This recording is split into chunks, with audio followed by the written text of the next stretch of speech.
What's cracking? Razor is back. Before I start the video, let me get this out of the way. Yes, this is a Destiny video. I just had to play Battlefront. I got it. I haven't been playing it that much, but I'm talking about Destiny. I know, no Destiny gameplay. My bad. But I'm gonna talk about the December patch and then the December rebalance and how it saved Destiny for me. I've had always the worst experiences with Destiny Crucible. Everybody either using, you know, a shotgun or a pulse rifle, especially recently. And I'm happy to see that pulse rifles are getting circumcised. They got cut back, and I'm happy to see auto rifles making a raise back from year one. Since the year 2 patch, even with the slight buff they got, they were just never as good as they used to be. Technically, my favorite gun are the auto rifles. I think they're the most fun to use, but I do like pulse rifles just as much. But I'm just gonna go out on a limb here that say Bungie is really never gonna have a perfectly balanced game. And within 10 years, yeah, they may have a perfectly balanced game, but I think it's just gonna appeal to more people that if the game's not perfectly balanced. Let's say, since the pulse rifles are slightly overpowered, people who like using pulse rifles get to have more fun with their favorite gun. Now that guns like Zala Supercell and maybe the Zarin AAD, the Hake, are getting an 8% buff, middle rate of fire auto rifles are going to be the definitive choice. And I think this is just because people can feel powerful using their favorite type of guns, and I think it's just going to appeal to more people. Of course, a lot of people are going to enjoy a perfectly balanced game. Who's not? But I think people are going to have a bit more fun using their favorite gun and feeling a little bit more powerful than everybody else. So maybe they're going to make scout rifles in the future overpowered. Maybe they're going to make sniper rifles overpowered. Maybe it's going to go back where fusion rifles are better than shotguns. And especially with the range nerf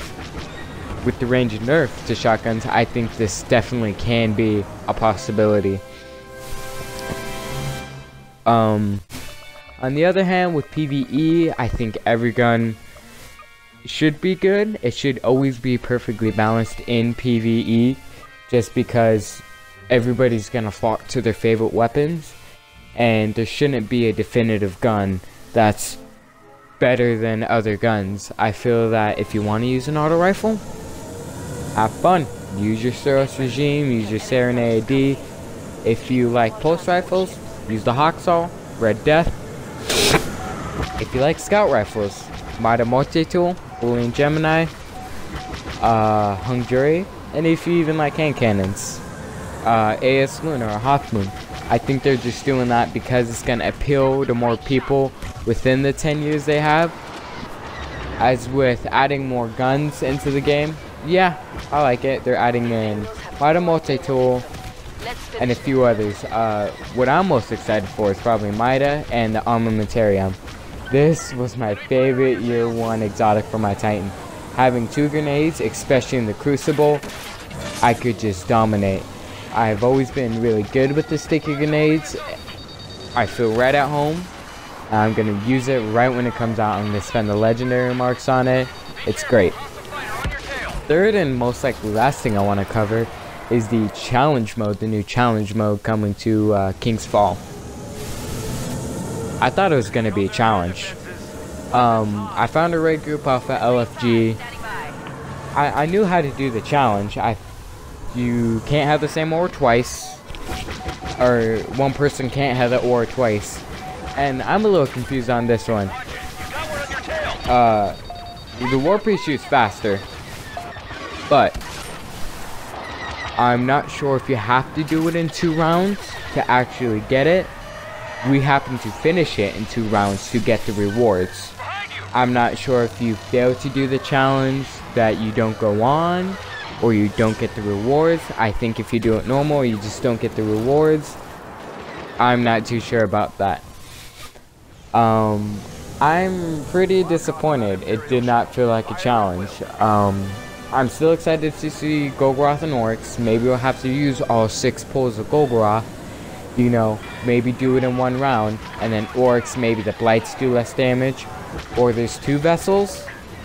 I feel like a good challenge in Oryx would be have it like the Sisters, where you have a random runner torn in between. This would add a little bit more spice to it, that you can't just have one runner, that everybody would have to know how to do it. And I want to see a harder raid, an actual challenge. Maybe a Nightfall raid.